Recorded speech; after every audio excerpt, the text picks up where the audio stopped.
Mesdames et messieurs, bonjour. Salut les amis, j'espère que vous allez bien. Alors, on sait très bien que ce week-end, on aura pas mal de matchs de Ligue des champions africaines qui se jouent et surtout pas mal de derbys maghrébins ou nord-africains. Mais tout d'abord, je veux commencer par parler sur l'édition spéciale, en fait, la dernière sortie médiatique du coach du Maroc, Vaïd El et je voulais en fait parler sur trois points. En fait, si vous avez vu sa sortie médiatique, moi je trouve que c'est dommage qu'il n'a pas parlé de Mohsen Metouali, en fait, s'il sera sélectionné ou pas, sachant qu'il était bien présent au match du Raja de Wydad et de Casablanca au derby en Coupe arabe. Le deuxième point, c'est que quand il a parlé de Bouffal au début, il a failli parler négativement. Heureusement qu'il s'est rattrapé après. Quand il l'a comparé avec Harit, il a dit bah, au moins Bouffal, il a fait quelques actions qui étaient positives, etc. Et moi, j'ai envie de lui dire en fait, que Bouffal, on lui a pas donné justement sa chance à la sélection marocaine bien comme il faut, parce que malgré que le temps de jeu qui est vraiment limité, il a au contraire réussi à nous donner pas mal en fait de créativité et de situation pour marquer des buts, sachant qu'il a provoqué pas mal de coups francs, des pénaltys et des situations de but tout simplement. Donc au contraire, il est positif en équipe nationale. Donc ce que je trouve dommage il n'est pas conscient de ça. C'est pour ça qu'il n'est pas titulaire et il le met plusieurs fois en étant remplaçant. Et le troisième point dont je voulais parler aussi, c'est que à un moment donné, quand il a parlé des attaquants, il a dit qu'au Maroc, on n'a pas eu les grands attaquants en comparant les attaquants marocains avec Drogba et Eto'o. Moi, je trouvais qu'il n'avait pas assez de connaissances sur les attaquants marocains. Parce que d'ailleurs, déjà, moi, si j'étais à la place des journalistes, j'allais lui dire il faut attention. Au Maroc, on a eu des grands attaquants quand même. D'ailleurs, dans les années 70, il y avait Ahmed Farras, le ballon d'or africain, avec lequel on a gagné la Coupe d'Afrique d'ailleurs. Certes, c'était il y a 50 ans, mais après, on a eu pas mal d'attaquants. Aux années 80, il y avait Crimo. Les années 90, tout le monde connaît Salah Basser et Camacho. Et sachant que Salah Basser, pour moi, oui, c'est un grand attaquant qu'on peut comparer avec Drogba et Eto'o. Sachant que Drogba, c'est après tout en Côte d'Ivoire, bah, à part Drogba, il y avait qui comme grand attaquant? Bah, il y avait que Drogba. Et en Cameroun, peut-être qu'il y avait Roger Milla, Eto'o, etc. Mais au Maroc, pareil. Donc ça veut dire que dans n'importe quel pays, on va pas avoir 10 000 attaquants non plus qui sont très forts. Et Salah Dembassel il était très fort. Avec le Raja Casablanca, il a marqué des centaines de buts, 140 buts en même pas 150 matchs.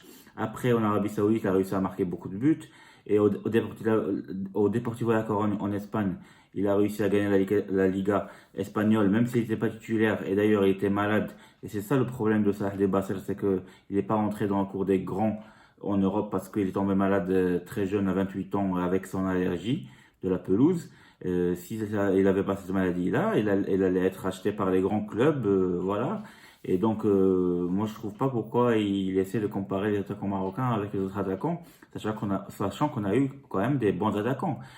Pour moi, Marouane Chemmar, c'était un très bon attaquant aussi dans les années 2000, parce qu'il a réussi avec Bordeaux de faire quelques années exceptionnelles. Il a réussi même à marquer en Ligue des Champions plusieurs buts, même contre la Juventus du terrain, etc. Et il a été acheté même par Arsenal. Après, malheureusement, il n'a pas eu de chance et il a eu un malentendu avec Arsène Wenger à l'époque. Donc, on a eu des attaquants, c'est pas qu'on n'a pas eu des attaquants, et même quand on a des attaquants, des fois, la manière comment on choisit la nature de nos joueurs à la sélection marocaine qui fait que on choisit pas les bons joueurs. Parce que par exemple, on avait des joueurs qui étaient très bons ces dernières années, on l'a pas appelé. Alhamdoulilah, pareil, on a eu des soucis avec lui.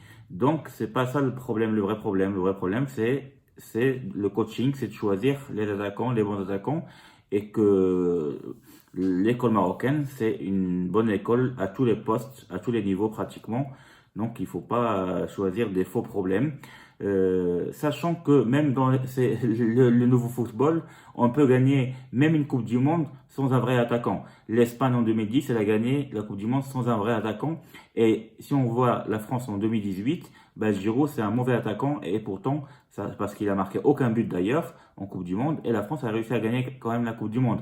Ça veut dire que si on avait un fond de jeu qui est énorme et si le Maroc jouait très très bien, bah, même avec un faux attaquant, qu'on met même Bouffal devant ou n'importe qui devant, bah, normalement on doit marquer beaucoup de buts.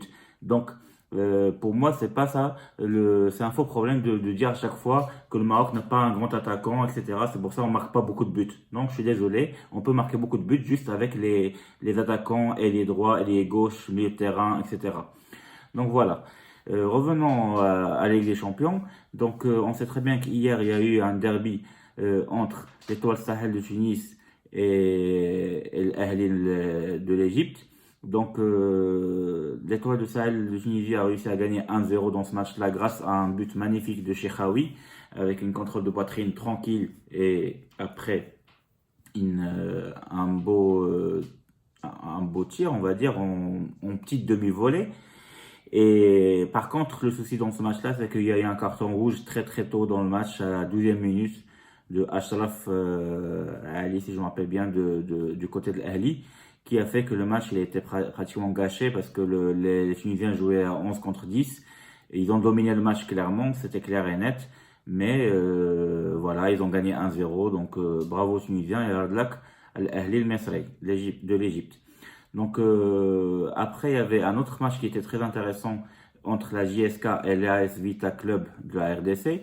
Donc la JSK Chabib El Qabaïl de l'Algérie, elle a très bien joué dans ce match-là. Elle a réussi à gagner 1-0 et avoir ses 3 points parce qu'ils sont dans le même groupe du Raja et de l'Espérance. Et donc c'est important de gagner ce match-là. Et le but, il était très bien, très joli parce qu'il arrive à marquer la Dadi d'un côté excentré. Et donc c'est très bien pour la JSK.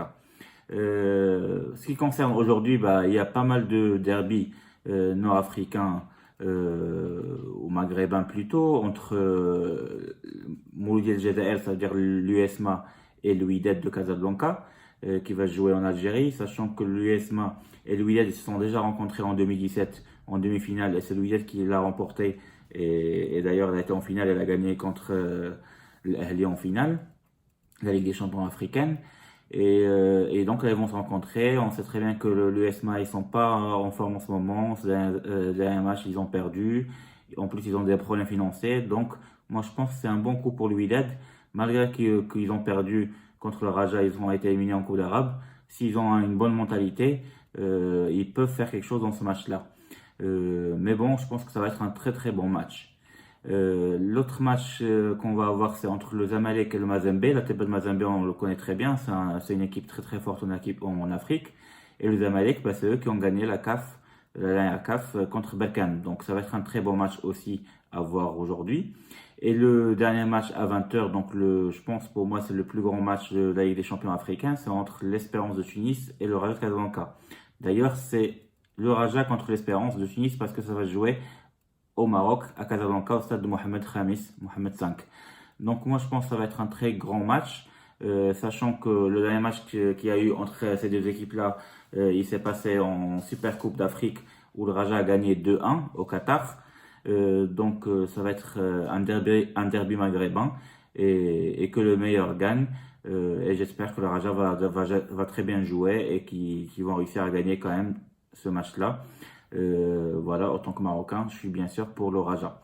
Et donc voilà, j'ai fait le résumé sur tous les matchs de la Ligue des Champions africaine qui sont les plus importants à jouer, qui vont jouer. Sinon, à l'échelle européenne, il y aura un match entre le Real Madrid et Alaves à 13h. C'est un bon petit match en Liga espagnole pour voir si Real Madrid vont tenir et rester toujours premier de la Liga. Et sachant que demain, il y aura un grand match entre l'Atlético Madrid et Barcelone. Et là, on va voir si Barça va quand même réussir à battre l'Atlético Madrid qui sont en forme aussi. Voilà, bah, mesdames et messieurs, je vous dis à très bientôt. Merci de m'avoir écouté encore une fois et j'espère que cette vidéo-là vous a plu et je vous dis à très bientôt. Au revoir et n'hésitez surtout pas de liker et de s'abonner à ma chaîne en cliquant sur ma photo en haut à gauche. À bientôt, au revoir.